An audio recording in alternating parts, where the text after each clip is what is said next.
There's a lot to talk about when it comes to AI, and I'm here to give a somewhat of a 101, an introduction, so we'll be all on the same in the same space, in order to get on with a more fun, theatrical, exploratory event that will happen, and I'm hopeful you are not ready for it. So, again, I'll briefly introduce science fiction, AI, Elon Musk, and Neuralink. And I'm 3 minutes in. Let's see how long it takes me. So we're here to discuss the Elon Musk, the gospel according to Elon Musk, the Elon Musk Utopia. It's the name of my festival.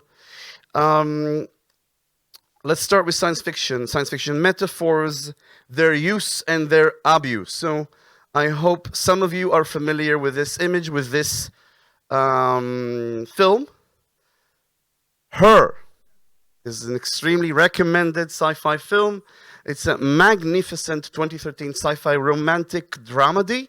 It's written and directed by Spike Jonze, and it stars a nerdy introvert, Joaquin Phoenix, who falls in love with Samantha, his AI assistant or operating system. Samantha is voiced, only voiced. We don't see Samantha. She's voiced by Scarlett Johansson. I won't spoil it. Who has seen her? You've seen her?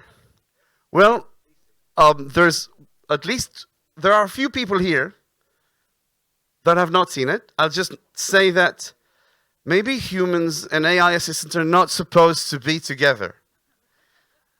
On May 13, 2024, so about a year ago, OpenAI presented and made available ChatGPT 4o, its latest model to disrupt, if one can use that term even, and to dominate the Gen AI industry.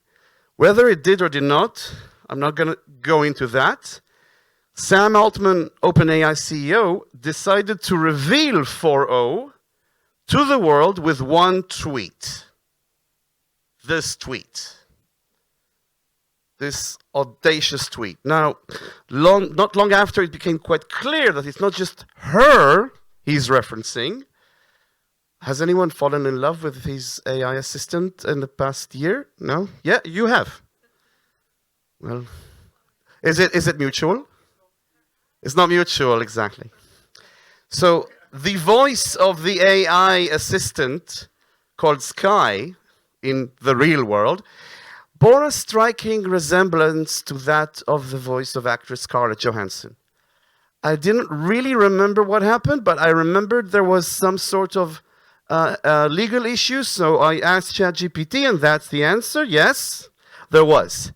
And that brings me to one of my all-time favorite memes, quotes about science fiction and tech skepticism, which is this one. Sci-fi author, in my book, I invented the torment nexus as a cautionary tale. Tech company, at long last, we have created the torment nexus from classic sci-fi novel, do not create the torment nexus. So, there's another sentence I hear a lot and I've come to despise now, and now it's no longer science fiction. Now, I won't ignore or belittle the wonderful inspiration science fiction has brought to many fields of science and tech and engineering. Some of them are ridiculously awesome. But if it's part of your presentation for venture capitalists, maybe think about reading the book to the end or see the film to the end, okay? And very good case for that is Her.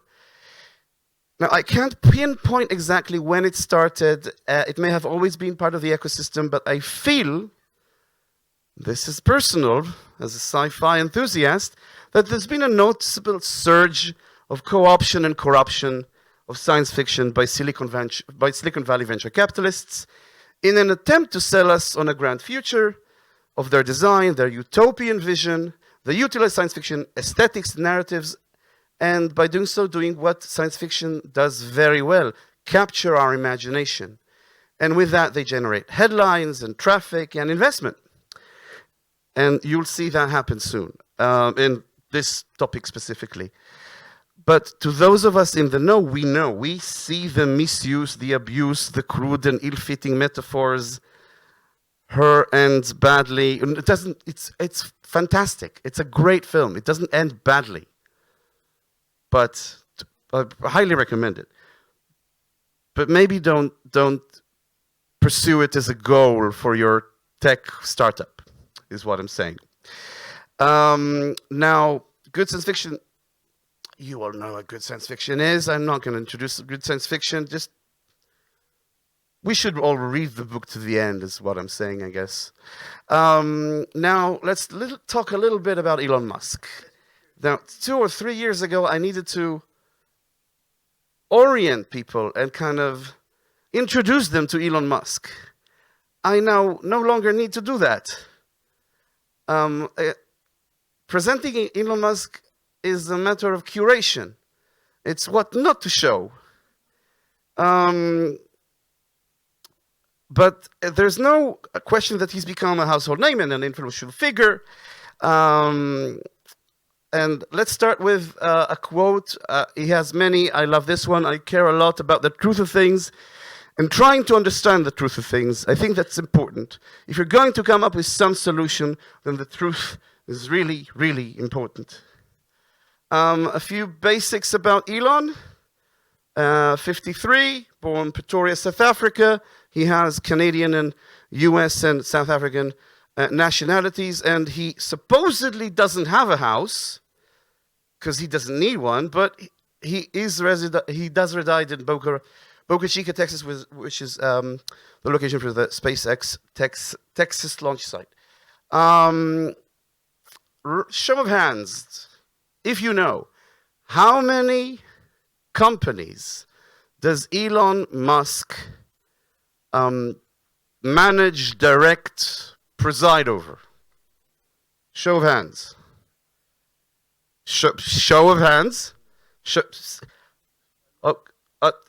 A number, yes. I'm looking for a number. Maybe that. Well, how you consider what you consider a minimum of 3. Elon Musk is CEO or president and majority shareholder, if it's a public company, of 6 companies. Tesla, it was upwards of $1 trillion. Now it's valued at 800 billion and sinking. SpaceX, it's a private company. The valuation is all of his private companies. The valuation is a bit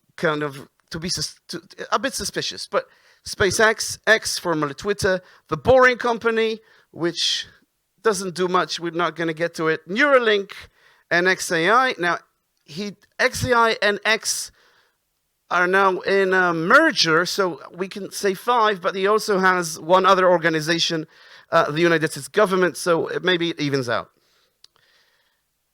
What is his marital status? Show of hands, who knows? Not married. There's another name for what he is. He's not single. He's divorced.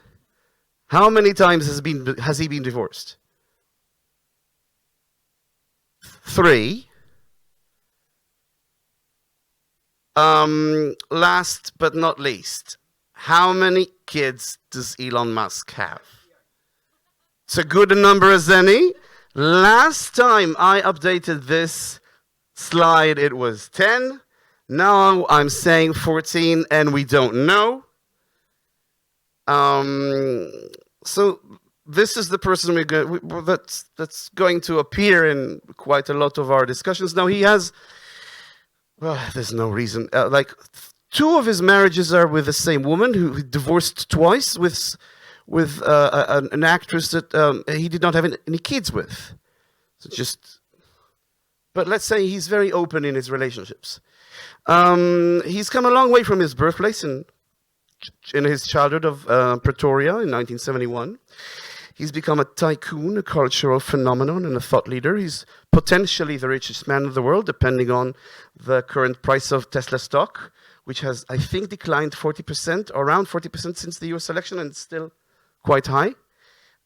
He's a marketing savant, a well-preserved 80s sci-fi geek, and he's also whatever this is. And just a quick reminder, he's also the guy who decides if Ukraine will be able to attack Russia in Crimea. And also many, many other things because of Starlink. He controls where Ukraine has internet. And not just Ukraine. Being in Germany, of course, it's important to note the one important organization that refused access and said no to Mr. Musk. That's Berghain in Germany. Starting in the mid-2000s, Musk developed a larger-than-life public persona as a billionaire, playboy, philanthropist who's trying to save the world. And he intertwined himself very well with a lot of sci-fi and superhero tropes. He was the inspiration for Tony Stark. It's not the other way around. It's not as if director Robert Downey Jr. and director Jon Favreau went over to Elon Musk for a visit and kind of built the Tony Stark persona around him. And he also gets a cameo in Iron Man 2, which I wanted to show you, but you'll figure it out. He has an idea for an electric jet, and Tony says, if you have the idea, we'll do it. This is Musk 20 years ago. And around that time, around 2000, 2002, 3, 4, he started operating in science fiction terminology. His earlier ventures, which were city guides and online banking, made way for saving humanity. Musk wants to make us a spacefaring multiplanetary species with SpaceX.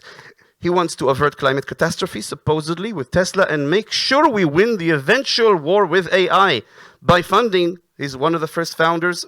Is one of the founders and first funders of OpenAI.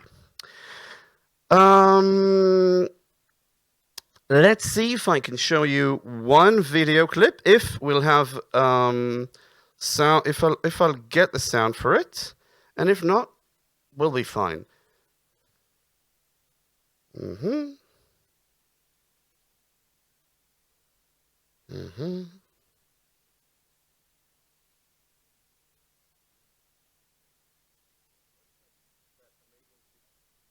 We're thinking about that. Just think. Just imagine a future. What is that amazing future look like? How about a future where you can have any good or service you want? A future of abundance for all, where really anyone can have anything. It sounds impossible. It sounds like surely such a thing cannot be the case. But what I'm here to tell you is that that will indeed be the case. That the future we're headed for is one where you can literally just have anything you want. Like, if there's a good or service you want, you'll be able to have it, and ultimately everyone in the world will be able to have anything they want. What's key to that is robotics and AI. So once you have self-driving cars and you have autonomous humanoid robots, where everyone can have their own personal C-3PO and R2-D2, but even better than that, that's Optimus. You can imagine like your own personal robot buddy that is a great friend, but also takes care of your house, will clean your house, will mow the lawn, will walk the dog, will teach your kids, will babysit, and will also enable the production of goods and services basically with no limit. And when you combine that with sustainable energy from the sun and batteries, we can also, at the same time, also maintain a great environment. So that, I think, is the future that we want. A future where nobody's in need. You can have what you want, and we still have nature. We still have, the beautiful parts of nature that we like. That we like. I think that's probably the best future. What other future would you want? I think that's like the cool future, and also space travel. Let's not forget that. So if this was generated by AI. No, it wasn't. This was not generated by AI. This is from 2 weeks ago. This is a Tesla. This is Elon Musk presenting before all Tesla employees his vision for the company at a Q1 all hands. So let's talk about Neuralink. To get rid of this.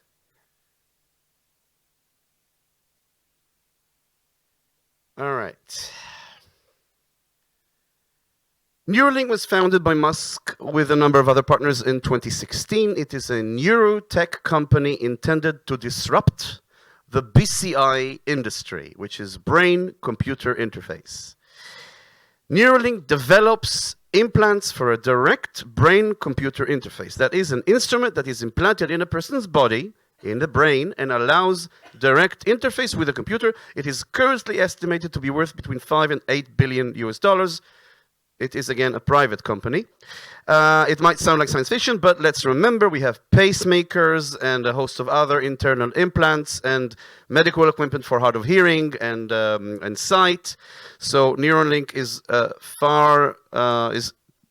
not science fiction, and it's also not the only entity operating in this field. There are a multitude of research laboratories and commercial enterprises all over the world, but it is certainly very publicized and has raised to this point, I think, $680 million, much thanks to a very public figurehead. Neuralink's vision, though, goes far beyond just treating injury or caring for the blind and hard of hearing. Neuralink implants are intended for all of us, for all of you here and for everybody at home. You get a Neuralink, you get a Neuralink, and you get a Neuralink. We're all flawed. We're all impaired by our humanity, and Neuralink can fix that. Neuralink is the remedy. Musk wants to replace the iPhone with an implant. Now, if robots kind of represent a dichotomy between man and machine, there's a lot of controverting statements in Musk's ideology. He sees Tesla not as a car company, but as a robotics and AI company. But if robots kind of represent the dichotomy, Neuralink devices raise the ambiguity of the boundaries between man and machine, between brain and computer. Neuralink is the way to integrate, merge man and achieve oneness with everybody with the coming AGI, the artificial general intelligence, or some people already use the term ASI, artificial super intelligence. Now, I've gone from lamenting the misuse of science fiction to a little bit about Musk and some Musk bashing, which is a hobby of mine. Apologies. But we've come to the crescendo, the wonderful event that exemplifies all of what I've been talking about, but does so very, very in a straightforward way. So, August of 2020, about 5 years ago, early days of COVID, Neuralink's senior engineering team and management team gathered for a public presentation. You can see them all wearing masks, very responsible. Musk started off presenting the company's vision, reviewing the challenges and achievements so far 5 years ago, including 2 pigs that are in the background here. One had a Neuralink device, and the other had it, and it was removed from it, him, her, in order to showcase that it's removable. When the first part ended, he invited the top tier of his team on stage to answer public questions from Twitter.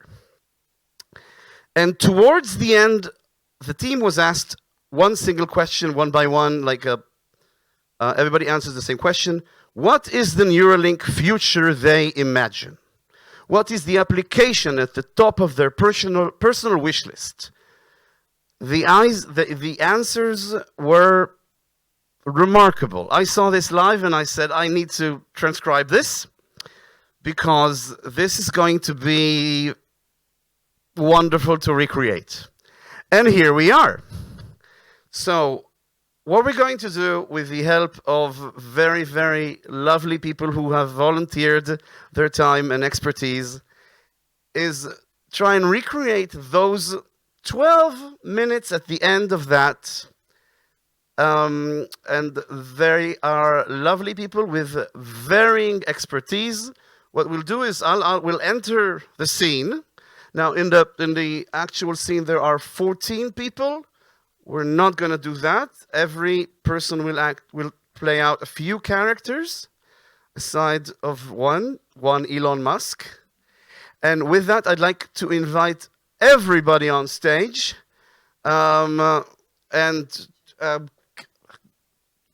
Thank you. So Elon, Geraldine de Bastion, which brings, well, we need another chair, right? One other chair. So, Geraldine de Bastion, well, come on and we'll figure out one more chair. Annabelle, please, or one of you can, yeah.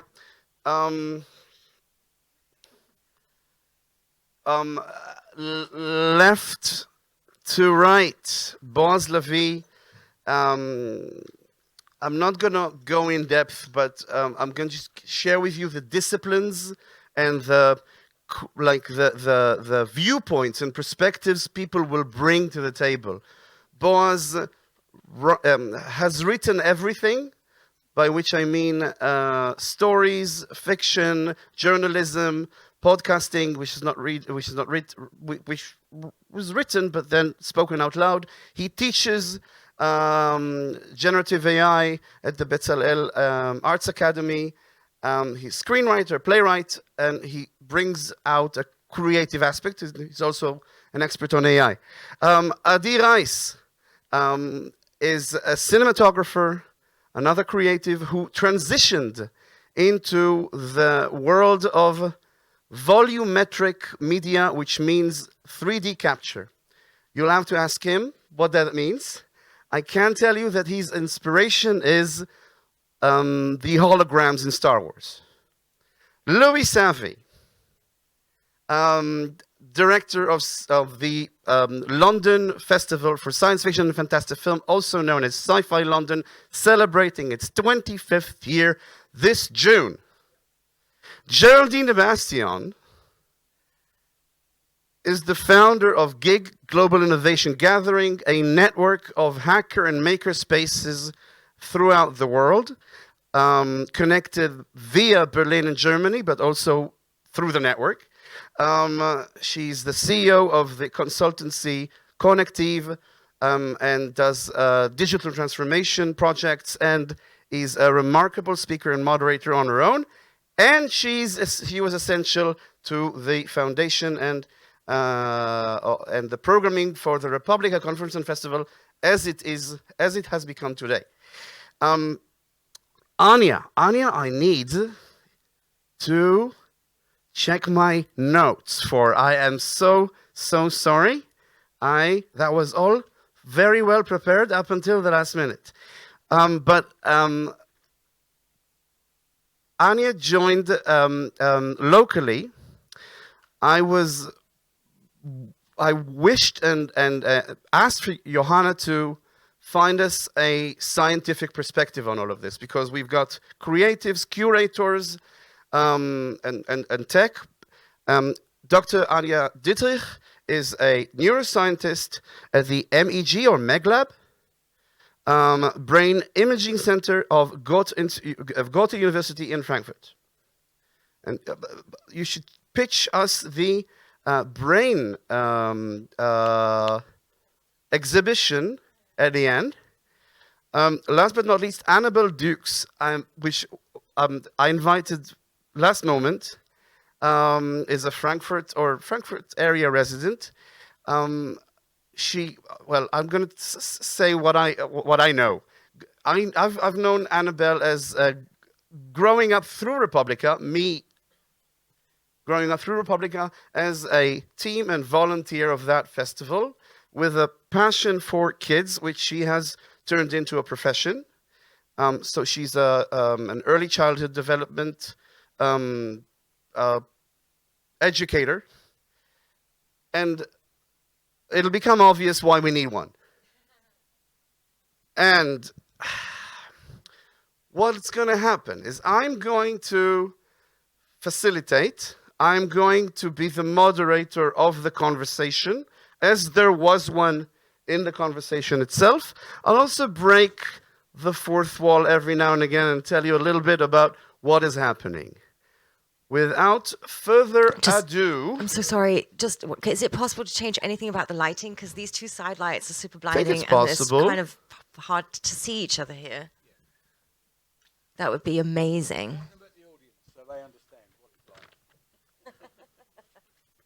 And do we have enough... could you spread around the microphones?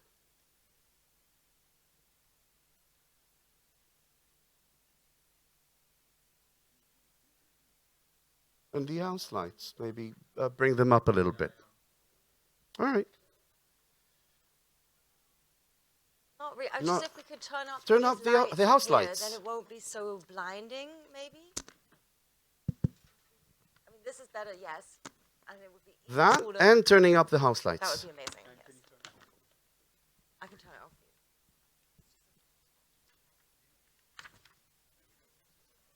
All right, thank you. Oh, we've not done that. A round of applause, please, for Boaz, Adi, Louis, Geraldine, Anya, and Annabelle for agreeing to do this.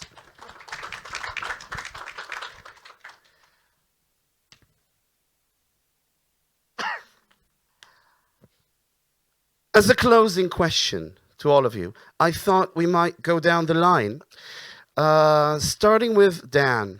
And what I'm wondering, Dan, what is the number one thing on your wish list that you're really hoping that the Neuralink device will do over time, that you're working towards? Now, our first answer is from Dan. We've looked and looked and have no idea who Dan is or what he does at Neuralink. Please, Dan. Hi, I'm Dan. So, my background is in visual neuroscience, and one of the things that I think has great potential for Neuralink is to provide a visual prosthesis for people who have retinal injury or blindness through eye injury.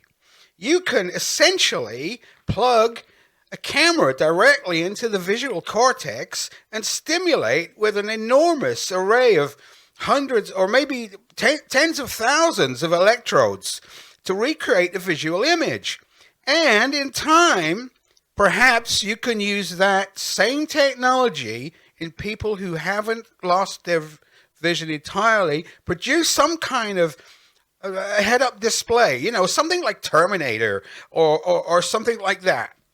Wonderful. In fact, we're saying that, like, over time, we could actually give somebody supervision. Like, you could have ultraviolet or infrared or see in radar. Basically, name your frequency. You can just dynamically adjust the sensor or have a set of sensors that feed in the visual cortex across a wide range of frequencies to actually have, like, a superhuman vision. Thank you, Elon. Next is Dongjin Cao, DJ for short. He's the co-founder of Neuralink and VP Engineering with a PhD from Berkeley. DJ. Yeah, so for me, telepathy. I think it's an incredible amount of effort to put your thoughts into sets of words, it comes out completely compressed. So being able to do that seamlessly without being able to compress it with all these mechanisms, that would be great. Yeah, it's just like, I'm sorry to add to that. In fact, when I did the Wait by Why article, I think that Tim thought I said conceptual telepathy, but I said conceptual telepathy. Presumably it would be consensual. I mean, because you wouldn't want just people, sending stuff into your brain without consent. But a lot of our brain thought capacity goes into compressing thoughts into words. And you think like the data rate of words are very slow data rate, and reporting a tremendous amount of mental energy into compression of concepts and thoughts into your head and words, and then slowly talking. Speech is so very, very slow, and we could actually send the true thoughts. We could obviously have far better communication because we can convey the actual concepts, the actual thoughts, uncompressed to somebody else. So, non-linguistic, consensual, and conceptual telepathy. Yeah, exactly. Non-linguistic, consensual, conceptual telepathy. Next is Ian O'Hara. He's VP of Robotics. Yeah, I've actually been excited from the beginning, sort of, about the side benefit of these devices. I sort of see them as essentially like an oscilloscope to a printed circuit board in our device to the brain, where just by virtue of having us in there and being able to see what's actually going on, we'll end up learning a ton about how the brain works. And so sort of augmenting people, but also just using that to learn a lot more about neurological diseases is really exciting for me. Absolutely. We've arrived at Paul Marola. He's another co-founder here at Neuralink. Paul. To sort of follow up on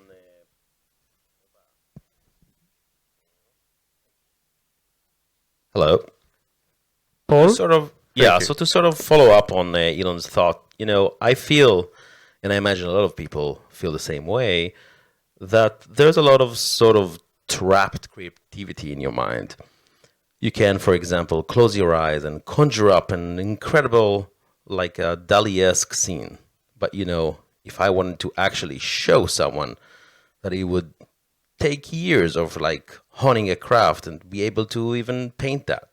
And so, potentially with enough electrodes in the right places, you could begin to sort of tap into those raw concepts or thought vectors and be able to decode that and show people. It could be for art. You mentioned music, or even for engineering a three-dimensional model. So, mental artistry is a new field. The next speaker wasn't even presented. We don't know his name. Hi, I'm TM member. I like to think about ways to interface devices with biology better. And so one of those things I'm looking forward to is getting this thing to, look less like technology and more like biology, so that it really is, seamlessly interfaced with the brain. Stable for a long time. And then, similar to that, having stimulation be much more precise and multidimensional, just such that eventually the brain sort of doesn't really know if it's being stimulated from outside or inside. And you end up, with just this sort of completely merging, just completely merging. Next up is Joey O'Doherty. He's a neuroscientist, neuroengineer, and runs the brain-machine interface work at Neuralink. Who's Joey? You're Joey? Following up on stimulation, one of the things our device can do is simultaneously read and write on every channel, stimulate and record. And that's, both a more challenging problem that it may seem at first, but also, incredibly exciting. The sort of the vistas that it opens up is really kind of the whole game in terms of interfacing with the nervous system. I'm very excited to use that. Think of all the CIA applications. Our next speaker is Robin Young. She's a mechanical engineer and runs the mechanics and assembly work for the implant at Neuralink. Yeah, I'm excited just because of the scalability of the device. We're doing everything in-house and all of it can scale to more channels, more brain regions, etc. I think, I'm really interested about solving things related to anxiety or depression or even like removing fear. Like I'm an athletic. Rock climbing without fear would be... Maybe a little bit of fear. Yeah, just a little. And also it'd be great if we could make the pigs fly. Next is Matthew McDougall, head neurosurgeon at Neuralink. I think we have an incredible opportunity to limit human suffering. No, I'm sorry. That's racist. It's not racist. Suffering is tiny. There was one person. It's not if he doesn't say where it's from. There was one person of color in the 14 within the 14 people. He was not of. I would like to continue. I'm going to say. Okay. So go on, please. It's my interpretation of Matthew. Yes. Okay. And a tiny fraction of that is what it is today in all kinds of different avenues. Pain being the essence of suffering. We might be able to control that finally. And so many other diseases, so much other suffering in the world. I think the Neuralink device could help a lot with. I think that all of these are really great functions for Neuralink. On a species level basis, I think it's going to be important for us to figure out how we coexist with advanced artificial intelligence. And, I think achieving some kind of AI symbiosis, where you can have an AI extension of yourself, like a tertiary layer above the limbic system and cortex, and having a symbiosis be good, such that the future of the world is controlled by the combined will of the people on Earth. I think that it's obviously going to be the future we want, presumably, if the sum of our collective will. So I think it's going to be important for an existential threat standpoint to achieve a good AI symbiosis. And I think that's what might be the most important thing that a device like this achieves. Thank you, Elon.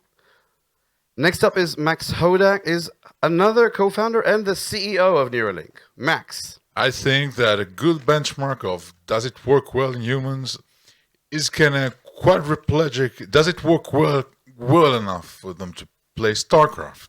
That's a good functional target. Yeah, for sure.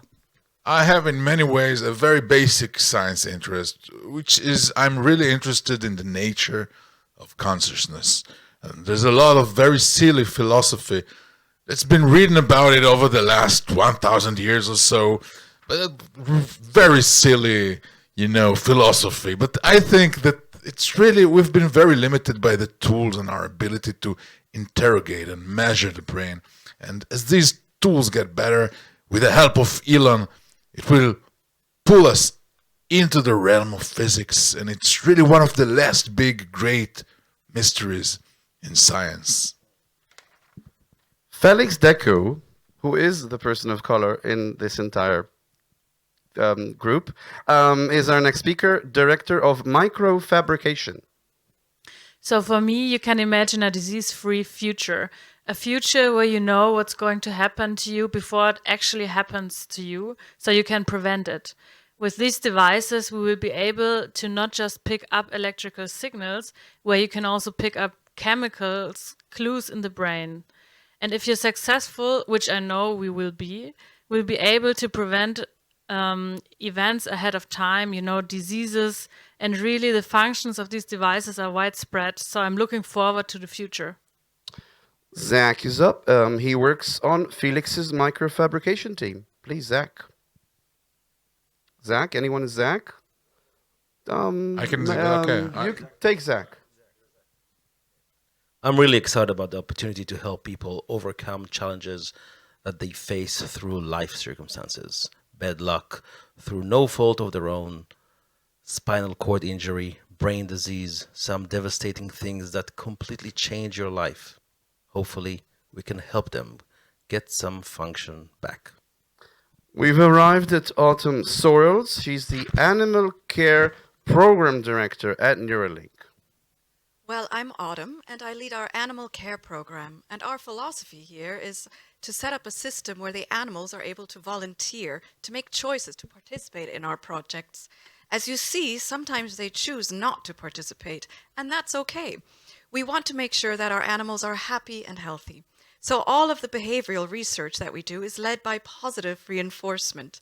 And again, that allows for them to choose to volunteer or not. I know and love many humans with autism spectrum disorder. So I'm really interested to see how the Neuralink might be able to support them if they choose to do that. That's beautiful, Autumn. Last but not least, Sam is a veterinarian who works with Autumn on animal care. Yeah, so I mean, everyone else along the line has had, amazing ideas and suggestions. For me, it's about memories, and everyone loses those memories over time. I already can't remember what happened to me when I was younger, and it's only going to get worse. And so having a repository of memories that you can access whenever you want, if you're feeling down, you can just go and access some good memories. If you miss something or you miss somebody, you can just go and access those memories. And I think that would just be such a life-changing experience to be able to just tap into that. That was such a beautiful and diverse array of answers. Thank you, everybody. Yeah, all right. Well, thanks for tuning in. And as I said, please consider working at Neuralink, helping with these problems. There's a tremendous amount of work going on here from the device that is already available, widely available, and affordable and reliable. So please, consider joining us and supporting our mission. Thank you very much.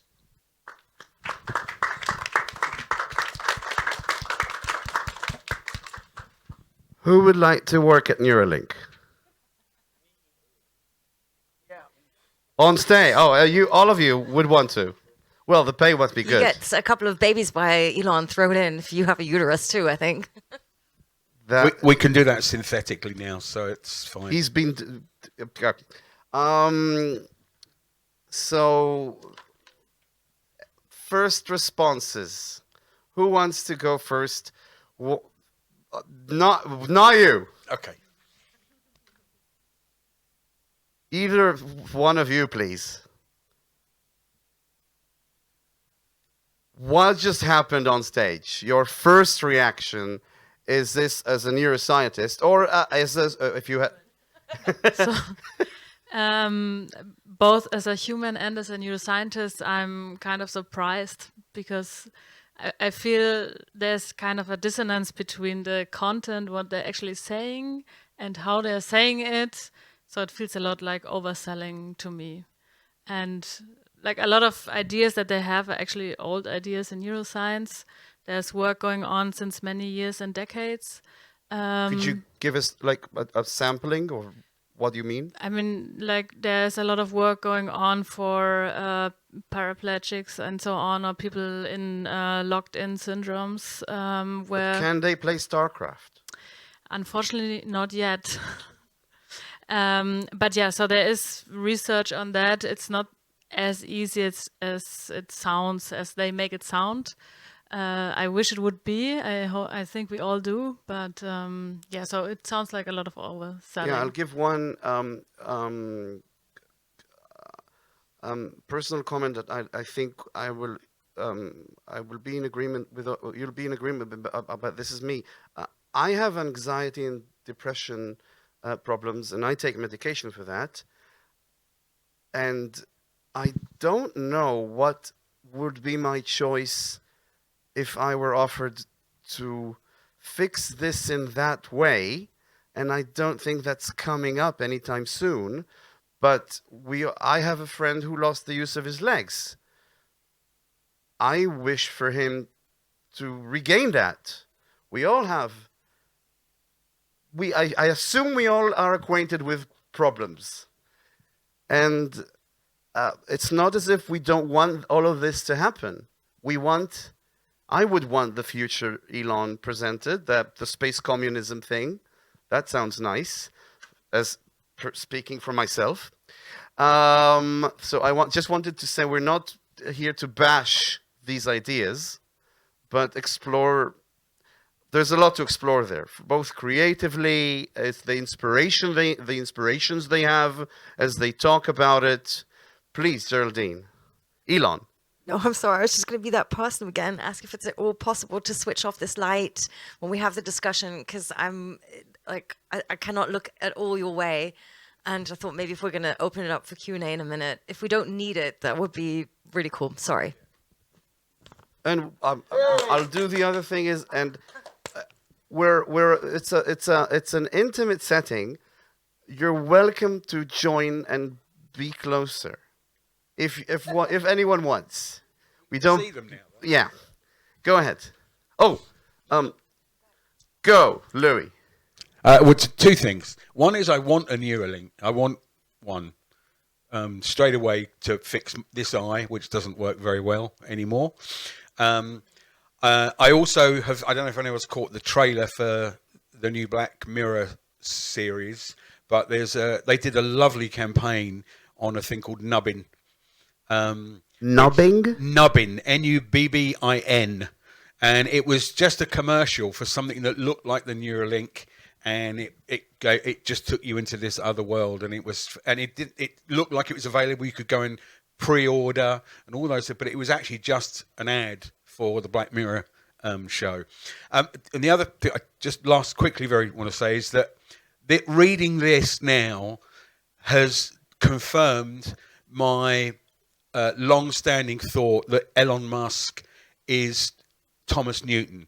If anyone is familiar with the film The Man Who Fell to Earth, which starred David Bowie, directed by Nick Rogue, Thomas Newton is the name of the alien of David Bowie who crashes on our planet, and he's looking for water and a way to get back home, and he wants to take, or come to Earth, one of the two. And so he starts selling gold rings, getting some money, starts to make a life for himself there while he's integrating himself into society.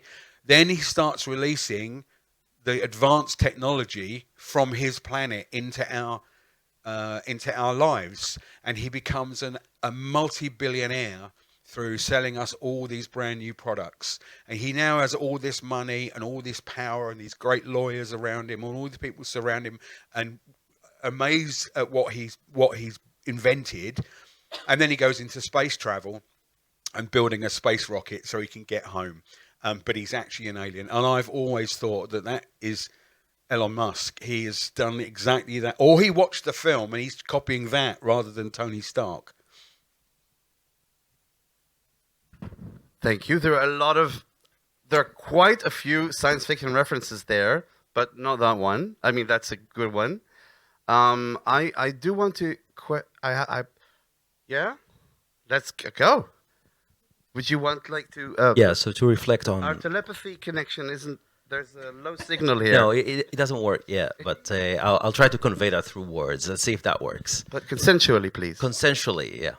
So I think that the approach that I'm seeing here with this discussion is the inevitable merge between humans and technology, and whether it's scientific or they're overselling their capabilities or not, that doesn't matter conceptually. And I think that the best way to look at it is look at the present and the past, because it's not something that is ahead of us or a choice that we're heading. We have already, as a species, been doing that choice for thousands of years. We are already cyborgs, all of us. I'm a cyborg. I wear glasses. There's this piece of technology that I'm wearing on my nose so I can see better. I have implants in my body. You're using a cane, right? I have an implant. I have a liquid recorder. Okay. But that's because we have some kind of medical needs. But we're using transplants to make our presence maybe more appealing. Okay, I'm talking about So it's just a version of makeup Okay. Um, or a version of nice silicone, clothes. no? What's that? Silicone implants Yeah. Or or tattoos. penile No, elongation. Yes, tattoos, right? tattoos. Tattoos or piercing. No, these are for your it's for medical needs. But I'm talking about improving or making yourself more attractive or making yourself so tattoos and piercing it's a technology that's been used for thousands of years just to make yourself more attractive and better looking. We use that technology. There's other samples like that. So that's inevitable and Inevitable. inevitable, right? In the sense that if you choose not to have a Neuralink, you will be left behind. Like you choose not to have a phone, you will be that weirdo. That's Anyone wants to comment on that? Maybe on power structures and who controls what? Is this For me, the interesting, maybe from my perspective, is that it sounds like a couple of college kids, very high on pot, talking about brains. Wow, we can do all that kind of stuff. we need yeah. some psychedelic maybe this Yes, so it sounds, in a way, I agree with what was said earlier, that it sounds like they know nothing about, nothing. They just, bubbling stuff. They're belittling 1,000 years of philosophy and science and whatever, and they're really, it's really confusing because are they stupid? Are they just, they don't care about it? Are they basically... These are not stupid people. I know, of course they're not, but are they anti-science, anti-Western philosophy? What's the deal there? Because they are building stuff and they don't care about anything about what was written and thought and researched. So it's really, I don't know, it's like they're in this space station doing their own stuff with Elon, disconnected from anything else. Maybe it will succeed, maybe not, I don't know, but it's, for me, it's really confusing in a way, like many other things that Elon Musk is doing. It's fascinating, but really tragic. It's incomprehensible in a way. It's out there. These are a few of my thoughts. Seems a similar management style to Doge, what you just described. To? A bunch of, just like Doge, a bunch of cronies of Elon Musk and Elon Exactly. Musk out Like on the his little space station. Doge people who are now thinking they're fixing in the control world of and- America. Few college kids that he just choose. I have a question for Annabelle. Unless you want to comment on some other stuff. No, ask your question first and then I might comment. So, how do you teach kids how the right way to treat fear? And should we eliminate fear? Is that a good thing? Absolutely not. It's not a good thing. You need to learn how to do it. I mean, while going through this, I also agree it sounded like a creative writing exercise I would have with like 10-year-olds, perhaps. This is exactly the kind of language I think they would come up with if they started reading science fiction.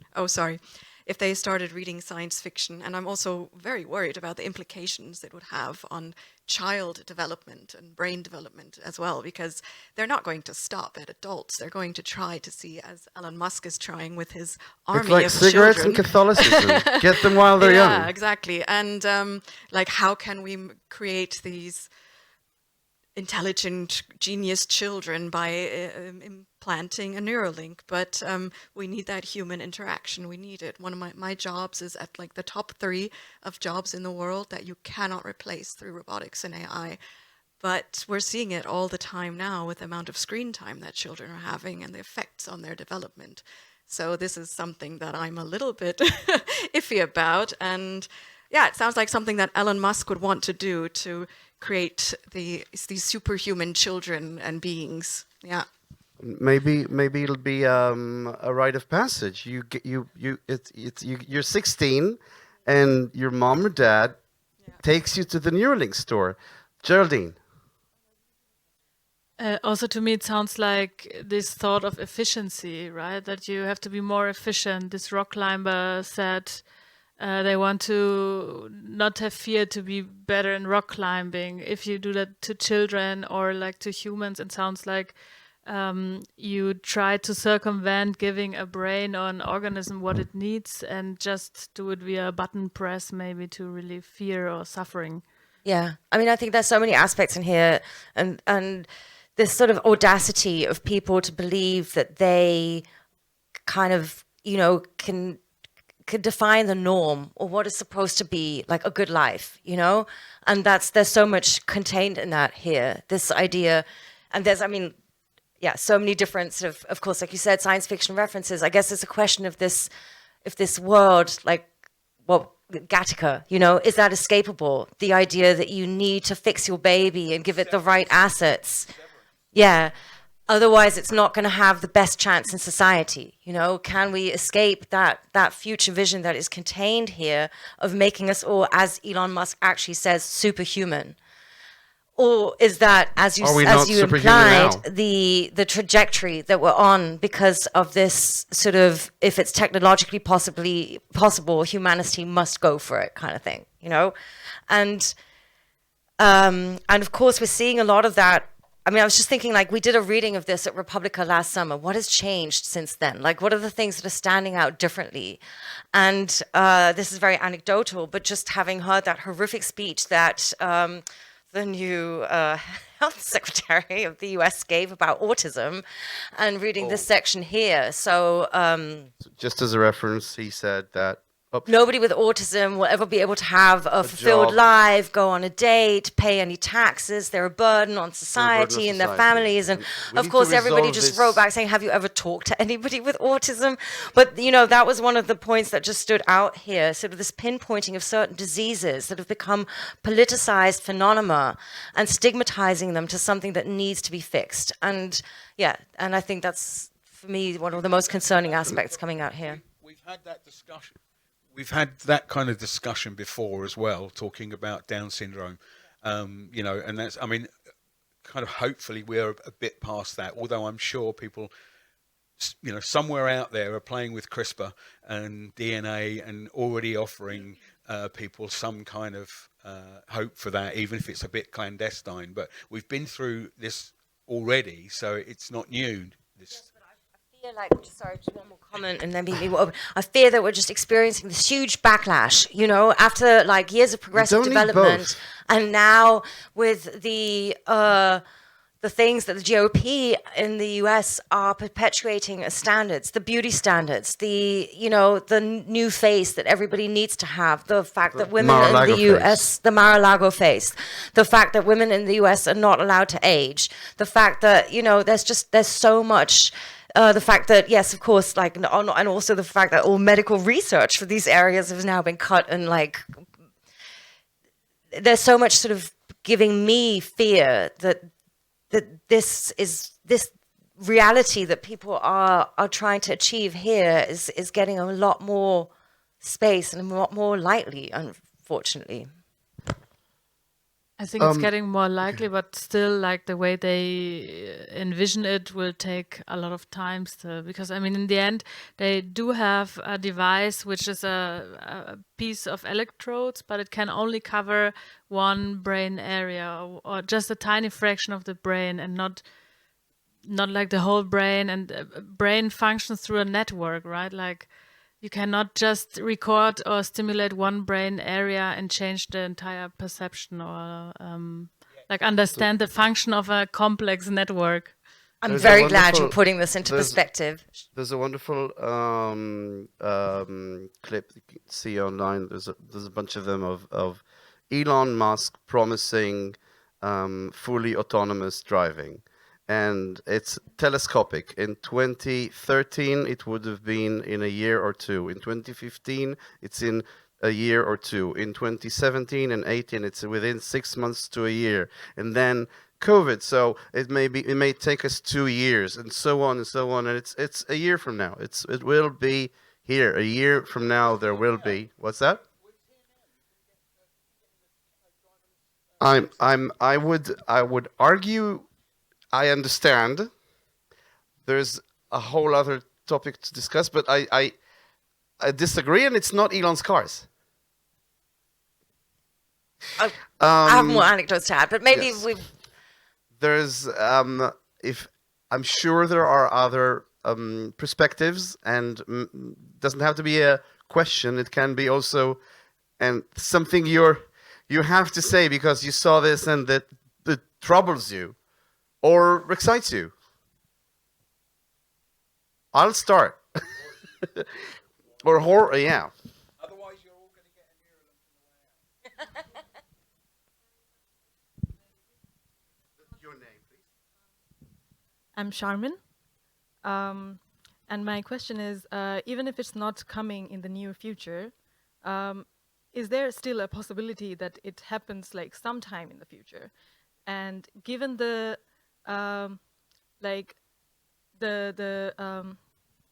range in which like it promises to kind of like control your brain, is it a good idea to let it happen, to have a big corporation or in turn governments having control over their citizens in ways that is like incomprehensible, and the world shifting more and more towards like dictatorships and people not having their voices heard?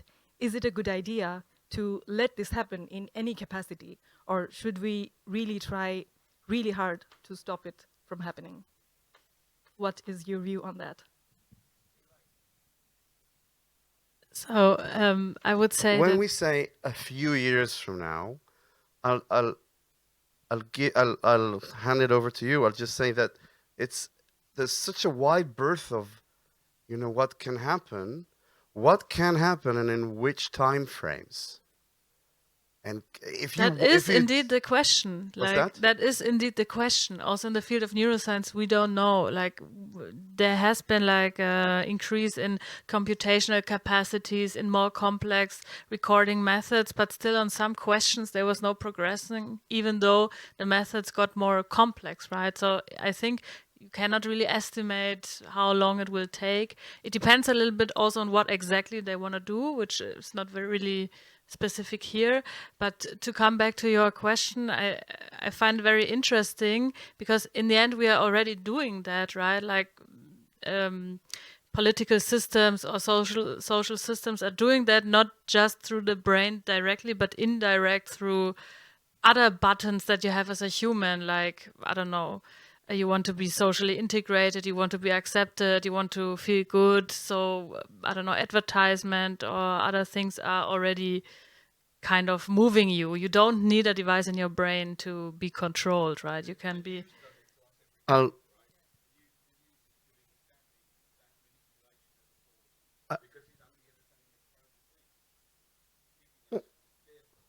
we... I'll add on that film Repo Man, 2012. Anyways, we've all gone through the financial crisis of 2008 and the mortgages and all of that. I'm sure some of you have heard that people paid had a payment plan this year for Coachella. They paid for their music festival in a payment plan. Now, what happens when you pay for your Neuralink with a payment plan and don't what do on the loan you don't you what's the wording for that? And you default on the loan. So there's a sci-fi film about repo men who repossess organs. And I guess that's where we are, or may well going towards. Final thoughts? No, I mean, it's just a Black Mirror episode for every paragraph in this text, basically, you know? Except maybe the ones of the voluntary monkeys. By the way, many monkeys died. This is... my bet is that I'm betting that at some point Elon Musk, it's the chances, the probability is higher that Elon Musk actually buys a company that succeeds in doing this stuff than developing it through Neuralink. Yeah, basically. He will probably put $50 billion in buying actual good researchers who are doing a great job in this area. And then, because he's basically interested in power, I think, more than changing how our brain work or something like that. Yeah. I'll give us an update on where we are today with Neuralink, because that was 5 years ago. So of the people in the panel, most are not in Neuralink anymore. Still in Neuralink are DJ, Joey, and Matthew. I'll give just very quick updates. Paul Marolo left in June 22, and as of 2023, he's listed as co-founder of MK1, which is an AI company. Max Hodak, the guy who says that there's been a lot of silly philosophy around, he left in 2021. On his LinkedIn profile, it says he is an internet power user, and he is now founder and CEO of a new biotech startup company called Science.